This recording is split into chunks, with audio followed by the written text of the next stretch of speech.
In this video, I'm going to show you how to set up custom rules in bank feeds. Firstly, all we need to do is click on the bank module on the left hand side of the screen. Once we've done that, just go through to the relevant account and click on the import button. Once we're in the import screen in bank feeds, you'll see an option at the top of the page which says matching rules. All you need to do is click into here and then we can set up as many rules as we want. One that's always turned on is the auto assign rule. So the auto assign rule will basically match off transactions from your bank statement to unpaid invoices and unpaid purchase invoices that match the same value. To create a new rule, all we need to do is click the create button on the top right hand side of the screen. In here we can create a rule for either both money coming in and going out, or we can select money in or money out. So in my bank statement I've got my rent which goes out of my bank every month, so I can select money going out. My bank statement, it says rent, but you can put any keyword in here, so whatever shows on your bank statement you can just copy into this field. Then you need to choose what you want the system to do. So by default it's basically saying create an invoice. We can create a purchase invoice, but I actually just want to post that directly against the rent nominal code. So I can just say click make a transaction, and then in here just click on the drop down box and I'm going to type in rent. So I'm going to select my rent and I've got 20% VAT, and then you just need to give the rule a name. So I'm going to say that is my rent. And that rule has now been set up within the system. All we need to do is repeat that process for any other transactions that you may have in your bank. So I'm going to say create another one, and I've got money coming into my bank, and on my bank statement it says interest because it's interest that I'm receiving, and I'm going to post a transaction and I'm just going to post that to interest received.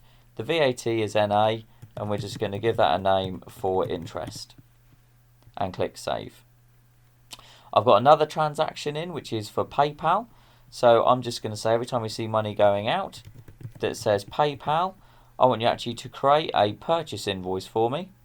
Now I don't currently have PayPal in here as a supplier, so I can just click on the plus sign on the right hand side and I'm just going to quickly add in PayPal. That's all I need to put in, and that will then set up a new supplier record. I can put in a reference in here for that purchase invoice, and then we can choose the purchase code in here. For this demonstration I'm just going to post that to materials, and we can say our VAT is 20%, and I'm going to give that a name, PayPal, and then click save. So I've now set up 3 separate rules within the system, and I've also got my auto assign rule turned on. If we now click on the bank feed button on the left hand side and we go and choose the date range, so I'm going to choose April to the end of April and load those transactions through, we will now see that those 3 rules have automatically been assigned. So I've got an auto assign, it's picked up on that invoice and paid that off. It's picked up PayPal on the bank statement and created a new purchase invoice.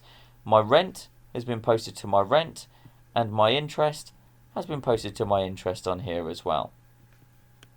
Once that's matched off, all I need to do is just click on the import now button, but we would want to match off the other transactions in here. We can just go into matching rules again at the top, so if you ever need to add in a new rule, just click on matching rules again, just click on the create button, and I'm just going to say every time I see money going out that says cash flow on my statement, I just want you to post a transaction directly to materials in here at 20%, give that a name, click on save. And now if we go back into the bank feed again, we're just going to choose the month of April, load the transactions back through, and what we will now see is all of those transactions have been matched. So our auto assign rule is on, and we can say it's posted all of those bank transactions and it's creating one purchase invoice for me. So once everything is matched from the bank statement, all I need to do is click import now at the top of the page.